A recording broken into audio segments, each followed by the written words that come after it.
नमस्कार दोस्तों, स्वागत है आपका सिद्धांत एकेडमी चैनल पर। दोस्तों आज की क्लास में आप लोग डीएलएड फर्स्ट सेमेस्टर का मैथ पढ़ने वाले हैं। और ये देखिए मैथ की आप लोगों की 23वीं क्लास है। इससे पहले 22 क्लासें हो चुकी हैं और जिन बच्चों ने नहीं देखी वो लोग यूट्यूब पर प्लेलिस्ट में जाकर देख सकते हैं। तो देखिए आप लोगों के लिए आज की क्लास बहुत ही इंपॉर्टेंट क्लास होने वाली है, तो क्लास को अंत तक ज़रूर देखें। और यदि आपको हमारी क्लास पसंद आती है तो क्लास को लाइक करें और चैनल को सब्सक्राइब करना ना भूलें। तो चलिए बिना देरी के शुरू करते हैं आज की क्लास। तो देखिए आज की क्लास का आपका फर्स्ट क्वेश्चन कह रहा है कि 4/9 प्लस 3/9 को जोड़ें। ठीक है, तो आपका 20 नंबर क्वेश्चन आपसे कह रहे हैं 4/9 प्लस 3/9 को क्या करना है, जोड़ना है। देखो हर समान रहता है तो आप लोग देखते हैं, हर समान है तो लिखना है 9। तो क्या करना होता है, ऊपर की जो संख्याएं होती है उनको सीधा सीधा जोड़ना। जब हर समान है तो सीधा सीधा जोड़ना है। तो 4 और 3 कितना है, 7/9 इसका आंसर हो जाए। ठीक है, आपका नेक्स्ट क्वेश्चन कह रहे हैं दशमलव संख्या दी गई आपसे, कह रहे का स्थानीय मान चार्ट द्वारा दर्शाइए।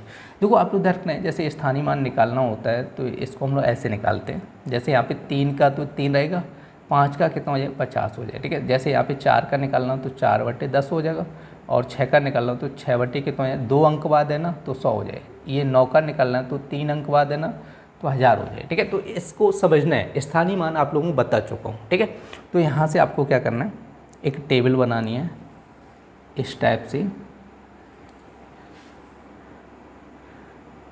इसमें देखो कॉलम करना है।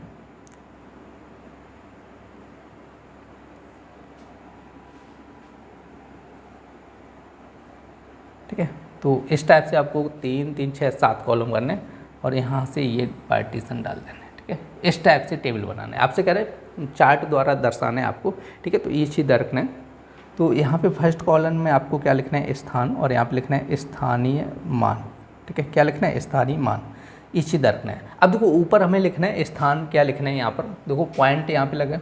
तो इधर आते हैं, जैसे संख्या को काउंट करते हो तो इकाई दहाई सैकड़ा करके काउंट करते हैं। तो 3 अंक इधर 3 अंक इधर, तो इधर के 3 अंक अभी छोड़ दीजिएगा। तो यहाँ पे हम लोग देखें ये हो जाएगा आपका इकाई, ये क्या हो जाएगा इकाई, और ये हो जाएगा आपका दहाई, और ये हो जाता है आपका सैकड़ा। क्या हो जाएगा, सैकड़ा। क्लियर नहीं, आप लोग ध्यान रखना है। अब इसी तरह जब पॉइंट के इधर जाते हैं तो हम लोग जैसे पहले अंक में 10 का भाग करते हैं। ठीक है, तो यहाँ पे हो जाएगा दहाई का अंश हो जाए। 10 का मतलब क्या हो जाता है, दहाई का अंश हो जाए। अंश का मतलब हो जाता है भाग, भाग अंश का मतलब क्या हो जाता है, भाग। 10 का भाग कर रहे हैं, दहाई का मतलब क्या हुआ, 10 का। ठीक है, अब यहाँ पर आपका क्या हो जाए, 100 का भाग करेंगे तो यहाँ पर हो जाए सैकड़ा का अंश। क्या हो जाएगा, सैकड़ा का अंश हो जाएगा। यहाँ पे हो जाएगा 1000 का अंश। क्या हो जाएगा, 1000 का अंश। आपको ध्यान रखना है। क्लियर हुआ। तो अब देखो यहाँ पे आप लोग लिख दीजिएगा, यहाँ पे आपका इकाई का अंक कितना हो जाएगा, 2 हो जाएगा। दहाई का अंक कितना हो जाएगा, 3, 3 का मतलब 3 के पीछे 1 जीरो। ठीक है, सैकड़ा का अंक कितना हो जाएगा, 4, 4 के पीछे 2 जीरो। ठीक है, अब देखो दहाई का अंश, तो यहाँ पे आपका पहला निकाला, जो पहला अंक है वो दहाई का अंश है, तो यहाँ पे 5/10 लिख दो। अब यहाँ पे क्या है, सैकड़ा का है, 6/100 लिख दो। यहाँ पे तीसरा अंक हो जाए 1000 का, 2/1000 लिखना है। ठीक है, अब चाहो तो इसमें पॉइंट लगा के भी लिख सकते हो, नहीं तो ऐसा ही लिखा रहने दो।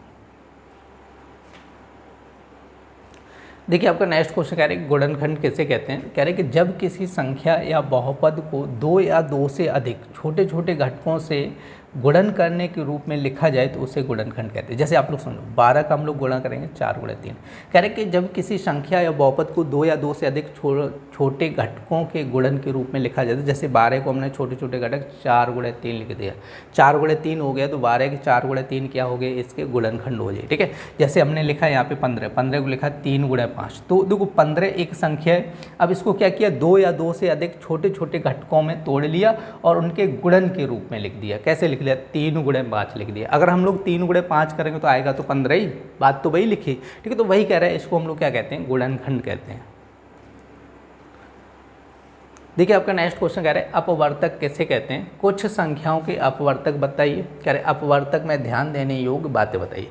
कह रहे कि जो संख्या किसी बड़ी संख्या को पूरी तरह विभाजित कर देती है उन्हें उस संख्या के अपवर्तक कहते हैं। कह रहे कि जो संख्या किसी बड़ी संख्या को पूरी तरह विभाजित कर देती है उन्हें उस संख्या का क्या कहते हैं, अपवर्तक कहते हैं। ठीक है, जैसे यहाँ पे 6 लिखा, अब 6 में देखो किस किस संख्या का भाग जाएगा, 1 का चला जाएगा, 2 का चला जाएगा, 3 का और 6 का भी चला जाएगा, ठीक है। तो ये आपके 6 के क्या हो गए, ये अपवर्तक हो गए। जैसे 12 लिखे तो 12 में 1 का, 2 का, 3 का, 4 का, 6 का, 12 का, तो ये सारी की सारी संख्याएं क्या हो गई, 12 के अपवर्तक हो गए। क्लियर हुआ। अब देखो यहाँ से आपसे कह रहे थे ध्यान देने योग्य बातें बताइए, तो ध्यान देने योग्य बातें क्या होंगी, कह रहे प्रत्येक संख्या का एक और वह स्वयं उसका अपवर्तक होता है। जैसे आप लोग देखें कोई सी भी संख्या हो, जैसे यहाँ पे हमने लिखा है 7, तो 7 के यदि अपवर्तक की बात करेंगे 1 और 7, ये दोनों तो अपवर्तक होंगे ही, ठीक है। किसी भी संख्या में 1 का भाग चला जाएगा और जो भी संख्या होगी उस संख्या में स्वयं उसी संख्या का भी भाग चला जाएगा। तो मतलब ये हुआ कि प्रत्येक संख्या का एक और वह स्वयं उसका अपवर्तक होता है, ठीक है। नेक्स्ट पॉइंट कह रहे हैं कि अपवर्तक हमेशा उस संख्या से छोटे या बराबर होते हैं। देख लेना, देखो आप यहाँ पे देख सकते हैं कि अपवर्तक हमेशा क्या होते हैं, उस संख्या से या तो छोटे होंगे या उस संख्या से बराबर होंगे, ठीक है, उस संख्या से बड़े नहीं होंगे, ये चीज़ रखना है। नेक्स्ट पॉइंट कह रहा है कि सम और विषम दोनों प्रकार के अपवर्तक हो सकते हैं, मतलब अपवर्तक सम भी हो सकता है, विषम भी हो सकता है, दोनों प्रकार के अपवर्तक हो सकते हैं। देखिए आपका नेक्स्ट क्वेश्चन कह रहा है संपूर्ण संख्या क्या है, कह रहे कि किसी संख्या के सभी पूर्ण भाजक संख्याओं का योग अगर उस संख्या का दोगुना हो, ठीक है, तो कह रहे कि दोगुना है तो वह संख्या संपूर्ण संख्या कहलाती है। देखो आप लोग देखें संपूर्ण संख्या कितनी होती है, 1 से अगर हम लोग 100 तक की बात करें तो केवल 2 संख्याएं ऐसी होती हैं, वो क्या कहलाती है, आपकी संपूर्ण संख्या कहलाती है। संपूर्ण संख्या का मतलब क्या होता है, किसी भी संख्या के सभी पूर्ण भाजक, पूर्ण भाजक का मतलब वो संख्याएं जिनका उसमें सभी मतलब जिन सभी संख्याओं का भाग चला जाए, ठीक है, उनको पूर्ण भाजक बोला जाएगा। और उन संख्याओं को हमें क्या करना है, योगफल करना है, और योगफल यदि उस संख्या का दोगुना हो जाता है तो उसको हम लोग क्या कहेंगे, संपूर्ण संख्या कहेंगे। तो आप लोग धरते हैं 1 से 100 तक की बात करें तो केवल 2 संख्याएं 6 और 28 ऐसी हैं जो क्या हैं आपकी संपूर्ण संख्याएं। जैसे 6 के हम लोग पूर्ण भाजक देखें, 1 का भाग 6 में चला जाएगा, 2 का भी, 3 का भी, 6 का भी, इन सभी संख्याओं का 6 में भाग चला जाएगा। और इनका योगफल करो, योगफल करेंगे तो कितना आएगा, 12 आएगा, ठीक है। तो योगफल कितना है, 12, तो 6 से दोगुना है कि नहीं है, तो ये क्या बोला जाएगा, आपका संपूर्ण संख्या बोली जाएगी।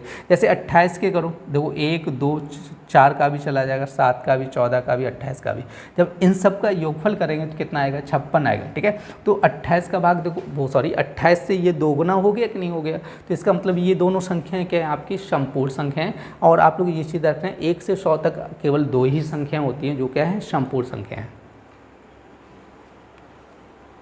देखिए आपका नेक्स्ट क्वेश्चन क्या है, निम्नांकित संख्याओं के प्रथम गुणज लिखिएगा। तो गुणज की बात कर रहे हैं तो आपको एक तरीके से समझ लेना है, 3 का टेबल लिखना है।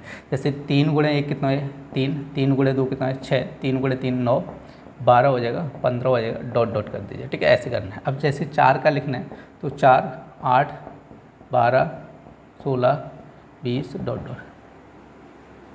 और 5 का लिखना है 5, 10, 15, 20, 25, डॉट डॉट कर दीजिए, ठीक है। अब 9 का लिखना है 9, 18, 27, 36, 45, डॉट डॉट कर दीजिए, ठीक है। तो ये इसके क्या हो गए, प्रथम गुणज हो गए।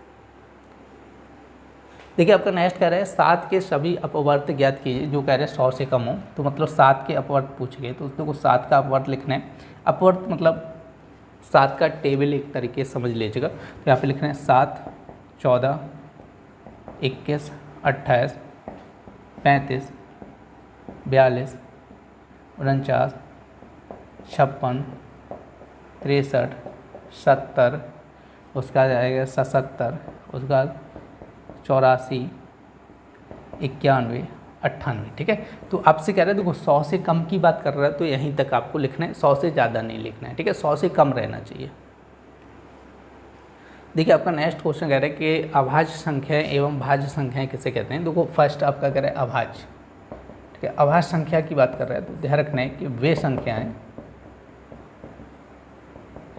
संख्याएं जो एक व स्वयं के अतिरिक्त किसी अन्य संख्या से विभाज्य न हो, अभाज्य संख्याएं कहलाती हैं, अभाज्य संख्याएं कहलाती हैं। ठीक है, देखो क्या कह रहे हैं कि वे संख्याएं जो एक और स्वयं के अतिरिक्त किसी अन्य संख्या से विभाज्य ना हो क्या कहलाती हैं, अभाज्य संख्या कहलाती हैं। तो जैसे यहाँ पे आपको समझना हो कौन सी अभाज्य हो जाएगी, 2 हो जाएगी। ठीक है, जैसे 3, 5, 7, 11, 13 ... मतलब ये कह रहे हैं कि जैसे 2 में किसी, जैसे 2 में 2 का तो चला जाएगा, 1 का भी भाग चला जाएगा, लेकिन किसी अन्य संख्या का भाग जाएगा नहीं जाएगा ना। तो इसका मतलब ये हुआ कि 2, 3, 5, 7 ये क्या होगी, अभाज्य संख्या होगी। ठीक है, मतलब ऐसी संख्याएं जिनमें एक और स्वयं का भाग चला जाए, किसी भी अन्य संख्या का भाग ना जाए, तो उनको हम लोग क्या कहते हैं, अभाज्य संख्या कहते हैं। ठीक है, उसके बाद बात करते हैं भाज्य संख्या की। ठीक है, भाज्य का देखो कुछ भी चेंज नहीं करना है, थोड़ी डेफिनेशन चेंज करना है, यहाँ पे ना हटा दीजिएगा, पूरा सेम टू सेम वही लिख दो। लिखना है वे संख्याएं जो एक व स्वयं के अतिरिक्त किसी अन्य संख्या से विभाज्य हो, अभाज्य संख्या कहलाती है। क्या कहलाती है, अभाज्य संख्या। जैसे यहाँ पे देख लीजिए कौन सी अभाज्य हो जाएगी, जैसे यहाँ पे आपकी 4 हो जाएगी। देखो 4 के बाद आएगी 6, 6 के बाद 8, 9, 10, 12, ठीक है 14 हो जाएगी, ऐसे करके। देखो यहाँ पे 4 में देखो 4 का चला जाएगा, 1 का चला जाएगा, और किसी भी अन्य संख्या का जैसे 2 का भी चला जाएगा इसमें भाग। ठीक है, जैसे 6 में 6 का चला जाएगा, 1 का चला जाएगा, 2 का भी चला जाएगा, 3 का भी चला जाएगा। मतलब अदर संख्याओं का यदि भाग चला जाएगा तो उनको हम लोग बोलेंगे भाज्य, अदर संख्याओं को भाग नहीं जाएगा तो उनको बोलते हैं अभाज्य। नेक्स्ट कह रहे हैं कि 9 के अभाज्य गुणनखंड बताइए। देखो 9 के यदि हम लोग गुणनखंड करते हो तो ऐसे ही करते हैं 3, ठीक है 3 ऐसे ही तो हो जाएगा। तो आपके अभाज्य गुणनखंड की बात कर रहा है, तो ठीक है, तो आपको इधर में अभाज्य गुणनखंड, तो अभाज्य गुणनखंड इसका क्या हो जाएगा, 3 हो जाएगा। ठीक है, आप उधर में कितना हो जाएगा, 3 हो जाएगा। देखिए आपका नेक्स्ट क्वेश्चन कह रहा है यदि किसी संख्या के अभाज्य गुणनखंड ये दिए तो संख्या बताइए। तो हमेशा ध्यान रखो जब भी गुणनखंड दिए जाएँ, जैसे 2 × 2 और गुणा कितना करना है, 3, गुणनखंड दिए उनका गुणा कर दो सीधा सीधा, तो कितना हो जाएगा, 12 हो जाएगा। तो वो संख्या कितनी हो जाएगी, 12 हो जाएगी। अब देखो 31 नंबर क्वेश्चन आपका कह रहा है एक संख्या के गुणनखंड 8 और 3 है, तो 8 और 3 है तो संख्या कितनी हो जाएगी, 24 हो जाएगी। कितनी हो जाएगी, 24। तो कह रहे हैं उसके अभाज्य गुणनखंड बताइए। तो 24 के फैक्टर करो, 2 से जाएगा 12, फिर 2 से जाएगा 6, 2 से जाएगा 3, फिर 3 से जाएगा 1। तो 24 के यदि हम लोग गुणनखंड की बात करेंगे तो वो एक तरीके से 2 × 2 × 2 × 3 आ रहा है। ठीक है, ये आ रहा है। तो यहाँ से अभाज्य गुणनखंड की बात कर रहा है। ठीक है, आप लोग ध्यान रखें 24 के अभाज्य गुणनखंड की बात कर रहा है, तो अभाज्य गुणनखंड की बात कर रहे हैं। तो अभाज्य गुणनखंड क्या हो जाएंगे, 2 और 3 हो जाएंगे। ठीक है, केवल 2 ही 3, यही तो दोनों अंक आ रहे हैं। कौन कौन से अंक आ रहे हैं, 2 और 3 आ रहा है। ठीक है, तो ये दोनों क्या हैं, आपके अभाज्य हैं। देखिए आपका नेक्स्ट कह रहा है कि 79 की अनुवर्ती प्राकृत संख्या बताइएगा, 32 नंबर क्वेश्चन। ठीक है, देखो अनुवर्ती कह रहे हैं तो आप लोग ध्यान रखना 1 प्लस करना है, कितना हो जाएगा, 80 हो जाएगा। 33 नंबर क्वेश्चन कह रहे हैं कि आपका 100 की पूर्ववर्ती कह रहे हैं तो -1 करना है, कितना है, 99 हो जाएगा। जैसे 34 नंबर क्वेश्चन कह रहे हैं आपकी अनुवर्ती 1005 की अनुवर्ती, तो +1 करेंगे तो 1006 हो जाए। ठीक है, आप लोग समझो। देखो ये चीज़ आप लोगों को बता चुका हूँ, अनुवर्ती होता है आने वाली। क्या होती है, आने वाली। आने वाली जैसे कोई संख्या दी, जैसे 75 दी, तो इसके बाद आने वाली संख्या कितनी होगी, 76। अनुवर्ती का मतलब ये होता है। पूर्ववर्ती का मतलब होता है पहले वाली। क्या होता है, पहले वाली। आप लोग सुन, जैसे यहाँ पे एक संख्या दी 85, तो 85 से पहले वाली कितनी होगी, 84। ठीक है, तो आप लोग ऐसे भी समझ सकते हैं। नहीं तो आप लोग देखते हैं अनुवर्ती कहता है तो +1 कर देना है, पूर्ववर्ती कहेगा तो -1 कर देना है। देखिए आपका नेक्स्ट क्वेश्चन कह रहा है कि पूर्ववर्ती प्राकृत संख्या बताओ। 35 नंबर क्वेश्चन कह रहा है इसकी पूर्ववर्ती संख्या पूछेगी। 5 बार 9 है ना, पूर्ववर्ती कह रहे हो तो -1। या तो आप पहले वाली समझ सकते हो, तो यहाँ पे देखो 4 बार 9 आएगा, 1 8 आ जाएगा। ठीक है, ये आंसर हो जाएगा। तो 36 नंबर क्वेश्चन आपका क्या कहता है, सबसे बड़ी प्राकृत संख्या बताइएगा। देखो आप लोग देखते हैं प्राकृत संख्या क्या होती है, नेचुरल नंबर होती है जो 1 2 3 4 डॉट स्टार्ट होके कहाँ तक जाती है, इनफाइनाइट तक। ठीक है, तो आपसे कह रहा है सबसे बड़ी प्राकृत संख्या की बात कर रहे हैं, तो सबसे बड़ी तो देखो यहाँ पे नहीं निकाली जा सकती है। यदि सबसे बड़ी की बात करेंगे तो इनफाइनाइट हो जाएगी। या आपसे पूछा है सबसे छोटी पूछी जाती है, तो यहाँ पे हम लोग लिख सकते थे कितनी हो जाएगी, 1 हो जाएगी। ठीक है, सबसे छोटी प्राकृत संख्या कितनी हो जाएगी, 1 हो जाएगी। नेक्स्ट क्वेश्चन कह रहा है सबसे छोटी अभाज्य संख्या कौन सी है, 37 नंबर क्वेश्चन। ठीक है। अभाज्य संख्या की बात कर रहे हैं, अभाज्य संख्या सबसे छोटी अभाज्य संख्या कितनी होती है 2। और देखो वैसे तो 1 से स्टार्ट होती है, 1 2 3, मतलब देखो यहाँ पे 1 तो ना तो अभाज्य होती है ना तो भाज्य होती है, 1 को किसी में काउंट नहीं किया जाता है, ना तो अभाज्य में काउंट किया जाए ना तो भाज्य में काउंट किया जाए, ठीक है। तो अभाज्य भाज्य किसी में काउंट नहीं करना, तो आपकी भाज्य और अभाज्य संख्या कहाँ से स्टार्ट होती हैं, 2 से स्टार्ट होती है, ठीक है। 2 3 5 ऐसे स्टार्ट होंगे, ठीक है। तो आप लोग ध्यान रखें सबसे छोटी अभाज्य की बात कर रहे हैं, कितना हो जाए 2 हो जाएगा। और क्वेश्चन ऐसे भी पूछा जाता है, आप लोग ध्यान रखें सबसे छोटी सम अभाज्य संख्या कौन सी होती है, ठीक है। सबसे छोटी सम अभाज्य संख्या कौन सी है, 2 हो जाएगी। केवल 1 2 है ना, एक संख्या ऐसी है जो आपकी सम है, यही संख्या, इसके अलावा कोई भी सम संख्या अभाज्य नहीं है, कोई भी सम अभाज्य नहीं है, केवल 2 को छोड़ के, ठीक है। देखिए आपका नेक्स्ट क्वेश्चन कह रहा है सह अभाज्य संख्या किसे कहते हैं, तो आप ध्यान रखें 2 या 2 से अधिक संख्याओं के बीच यदि अधिकतम उभयनिष्ठ एक हो, कह रहे हैं 2 या 2 से अधिक संख्याओं के बीच में अधिकतम उभयनिष्ठ, उभयनिष्ठ का मतलब होता है कॉमन, कितना कॉमन आ रहा हो, एक कॉमन आ रहा हो, तो वे संख्याएं क्या कहलाती हैं, सह अभाज्य संख्याएं कहलाती हैं। जैसे यहाँ पे 2, 3, 3, 4, 5, 6, अगर जैसे 2 और 3 में से कॉमन निकालेंगे कितना आएगा, 1 आएगा। 3 और 4 में कॉमन निकालेंगे कितना आएगा, 1 आएगा।